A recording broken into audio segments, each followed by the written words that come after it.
देश और दुनिया की तमाम छोटी और बड़ी खबरों के लिए हमारे चैनल को सब्सक्राइब करना न भूलें और बेल का बटन जरूर दबाएं।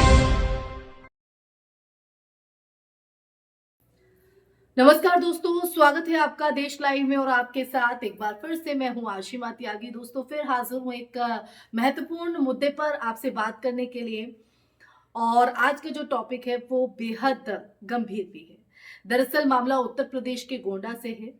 उत्तर प्रदेश के गोंडा में सड़कों पर गूंजता एक नारा, मोदी तेरी कब्र खुदेगी, यूजीसी की चाटी पर। सिर्फ एक उग्र वाक्य नहीं है, बल्कि आज के भारत की न्याय व्यवस्था, अभिव्यक्ति की आजादी और सत्ता की दोहरी कसौटी का आईना है।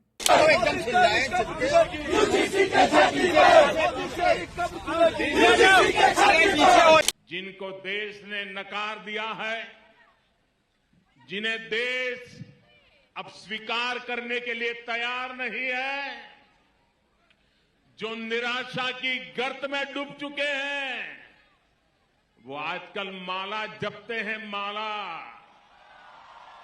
और वो कह रहे हैं मोदी तेरी कब्र खुदेगी।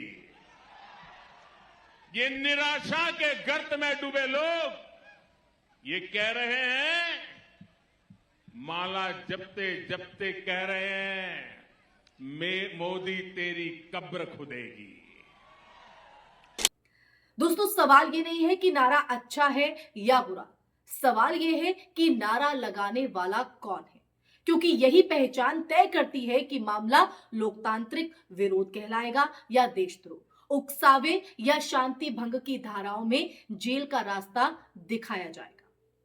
तो आज हम इसी संदर्भ में बात करेंगे। मैं आगे बढ़ूं इस चर्चा में, उससे पहले आप लोगों से हमेशा की तरह अपील, इंसाफ की आवाज को बुलंद करने के लिए और सच्ची पत्रकारिता के लिए हमारा यानी देश लाइव का सहयोग करें। साथ ही डिस्क्रिप्शन में दिए गए लिंक को ओपन कर ज्वाइन बटन दबाकर आप हमसे यानी देश लाइव से सीधा जुड़ सकते हैं। दोस्तों वापस आते हैं घटना पर। तो दोस्तों पहले घटना के संदर्भ को सबसे पहले समझते हैं। गोंडा जिले में सवर्ण सेना के सदस्यों ने यूजीसी बिल के खिलाफ प्रदर्शन किया। नारे तीखे थे, सत्ता के शीर्ष तक सीधे प्रहार करने वाले थे। वीडियो सोशल मीडिया पर मौजूद है, नारे रिकॉर्ड पर हैं और इसके बावजूद ना तो तत्काल गिरफ्तारियां दिखी, ना ही राष्ट्रीय सुरक्षा या कानून व्यवस्था के नाम पर भारी भरकम धाराएं। और यही वो पॉइंट है जहां सवाल उठता है, क्या कानून सबके लिए बराबर है?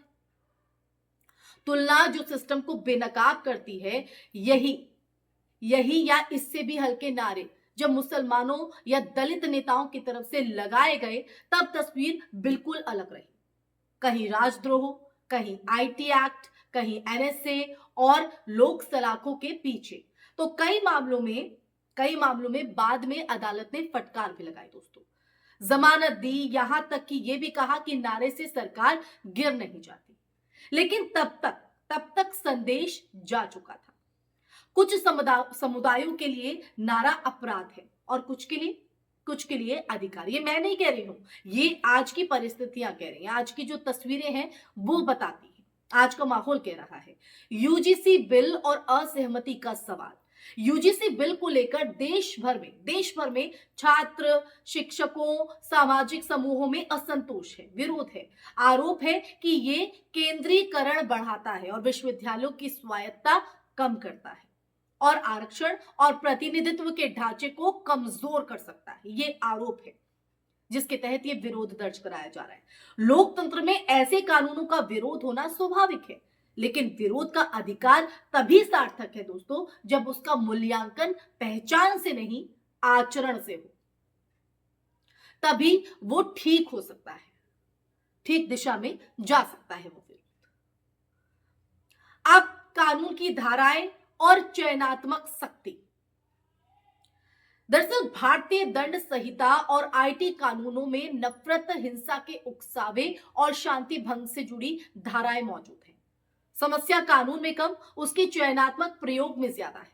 जब एक ही नारा अलग अलग लोगों की तरफ से लगाए जाने पर अलग अलग कानूनी नतीजे देता है, तो ये कानून नहीं सत्ता संरक्षण का औजार बन जाता है। अब आइए मीडिया की भूमिका पर। मीडिया की भूमिका, सवाल या लाइसेंस? मुख्य धारा मीडिया का रवैया भी गौर करने लायक है दोस्तों। हमेशा की तरह जिन मामलों में मुस्लिम या दलित चेहरे हों वहां ब्रेकिंग न्यूज, राष्ट्र विरोधी तत्व और स्टूडियो ट्रायल। लेकिन जब सवर्ण संगठनों के उग्र नारे हों तो या तो चुप्पी या भावनात्मक आक्रोश का जो फ्रेम है वो यहां पर दिखाया जाता है। और यही मीडिया फ्रेमिंग समाज को सिखाती है, बतलाती है कि किसका गुस्सा वैध है और किसका अपराध। लोकतंत्र का असली टेस्ट जो है, लोकतंत्र का परीक्षण सत्ता की तरफ से नहीं, असहमति को झेलने की क्षमता से होता है दोस्तों। अगर सरकार और प्रशासन आलोचना से असहज होकर, अनकंफर्टेबल होकर पहचान के पर आधारित जो कार्रवाई वो करने लगे, ये लोकतंत्र नहीं बहुसंख्यक संरक्षण तंत्र बन जाता है। आज सवाल ये नहीं है कि यूजीसी बिल सही है या गलत है, सवाल ये है कि जो विरोध करने का अधिकार आखिर किसे है और किस तरह से। अब आते हैं संवैधानिक कसौटी पर।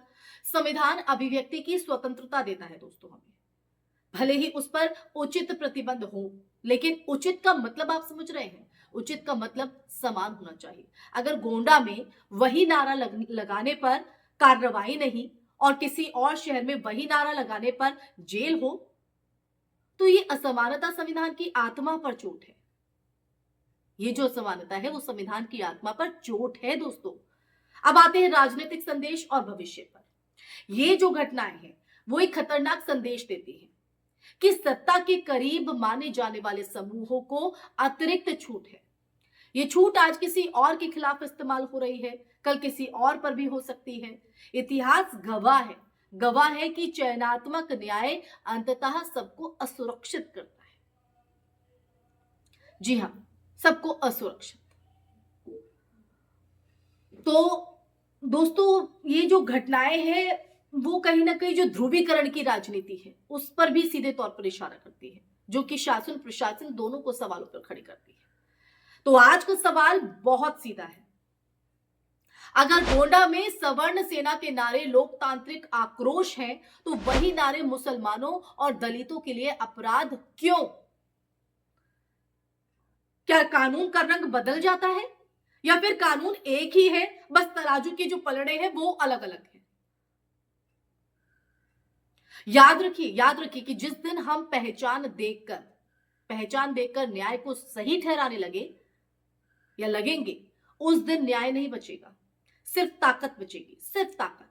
और लोकतंत्र में ताकत की जीत अंततः संविधान की हार होती है। तो आप बताइए, आप किस ओर खड़े हैं, जीत की तरफ संविधान की या उसकी हार की तरफ?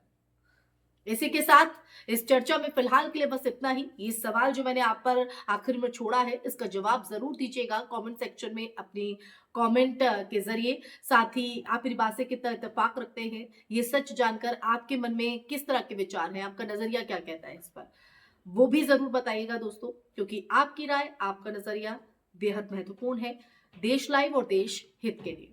इसी के साथ इस वीडियो को ज्यादा से ज्यादा शेयर कीजिएगा, हमारे चैनल देश लाइव को सब्सक्राइब कीजिएगा। फिर हाजिर होंगी ऐसे ही सच का संवाद लेकर। तब तक के लिए अपना ख्याल रखिए। जय हिंद, जय भारत, नमस्कार।